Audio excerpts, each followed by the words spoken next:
కాళేశ్వరం ప్రాజెక్టుపై రచ్చ ఇంకా రాజకీయ రగడ ఇంకా కొనసాగుతున్నది. నిన్న ఈటెల రాజేందర్ విచారణ కమిషన్ ముందు విచారణకు హాజరయ్యారు. 9న హరీష్ రావు, 11న కేసీఆర్ విచారణకు హాజరు కావడం నేపథ్యంలో ఈరోజు తెలంగాణ భవన్లో హరీష్ రావు ఇదే ప్రాజెక్టు పైన పవర్ పాయింట్ ప్రజెంటేషన్ చేశారు. అసలు ఏందన్న ఎట్లా సాగుతుంది, అసలు ఏంది కాళేశ్వరం పైన రచ్చ ఏంటి?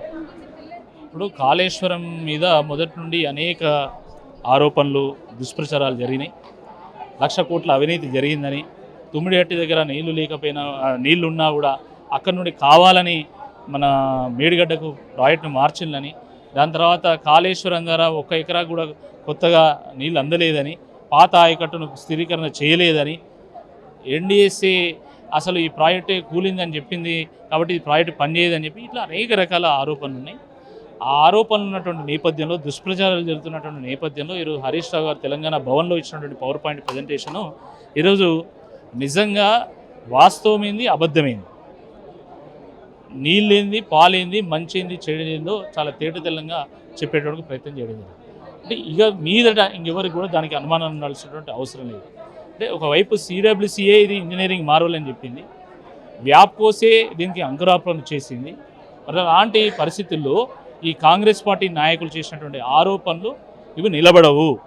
ఇవే విషయాల్ని రేపు హరీష్ రావు గారు, అదేవిధంగా కేసీఆర్ గారు కూడా కమిషన్ ముందు వచ్చి ప్రజల ముందు కూడా చెప్పేటువంటి ఒక ప్రయత్నం చేస్తాం.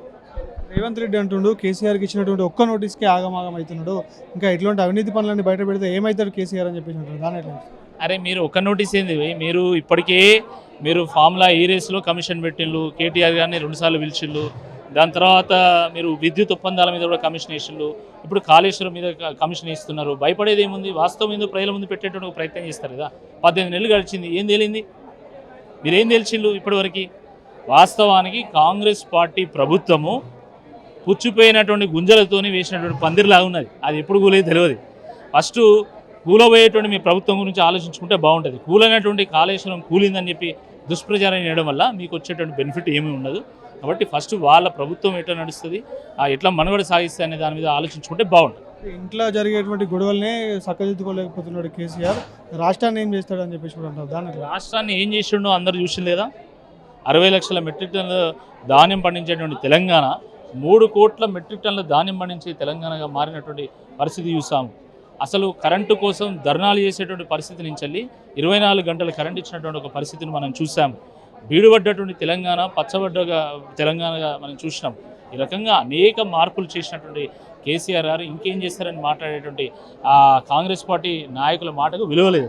కాళేశ్వరం ప్రాజెక్టు నిర్మాణ దశలో ఉన్నప్పుడు ఏదైతే బీఆర్ఎస్ ప్రభుత్వంలో ఉన్న మంత్రులే ఇప్పుడు కాంగ్రెస్ ప్రభుత్వంలో అప్పుడు సరే అని ఒప్పుకున్నవారే ఇప్పుడు విమర్శలు చేస్తున్నారు. ఎట్లా చూస్తారు మీరు? ఆయా రాజకీయ పరిస్థితులను బట్టి నాయకులు ఆరోపణలు చేస్తూ ఉంటారు, నాయకులు మాట్లాడుతూ ఉంటారు. కానీ మనం ఫ్యాక్ట్స్ మాట్లాడుకోవాలి. ఆ ఫ్యాక్ట్స్నే ఈరోజు హరీష్ రావు గారు ప్రజెంట్ చేయడం జరిగింది. ఈ ఫ్యాక్ట్స్ కరెక్ట్ కాదు అని చెప్పి తుమ్మల నాగేశ్వరరావు గారు మాట్లాడగలుగుతారా?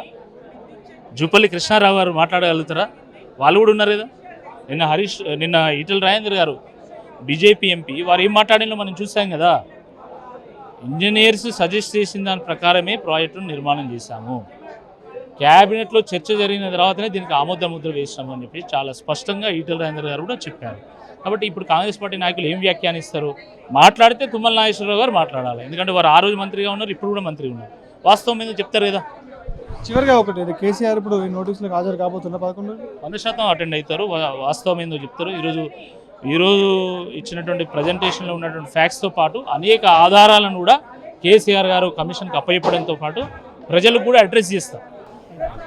ఇది అంటే తప్పనిసరిగా ఇటు 11న జరిగేటువంటి కమిషన్ విచారణకు కేసీఆర్ హాజరవుతారు. ప్రజలకు కానీ ఇటు రాష్ట్ర ప్రభుత్వానికి కానీ ఆ ప్రాజెక్టుకు సంబంధించినటువంటి ఎటువంటి అవినీతి జరగలేదని నిరూపించుకొని ముందుకొస్తారు. ఆ ప్రాజెక్టు ద్వారా ఇటు రాష్ట్ర ప్రభుత్వానికి, రాష్ట్ర రైతాంగానికి ఎంత మేలు జరిగిందో కూడా ఈరోజు హరీష్ రావు గారు చెప్పారు. తర్వాత ఈ విచారణ తర్వాత కేసీఆర్ కూడా ప్రజల ముందు పెట్టే ప్రయత్నం చేస్తారంటూ ఏనుగుల రాకేష్ రెడ్డి తెలుపుతున్నారు. కెమెరా పర్సన్ నీరజ్తో జగన్, తెలంగాణ భవన్.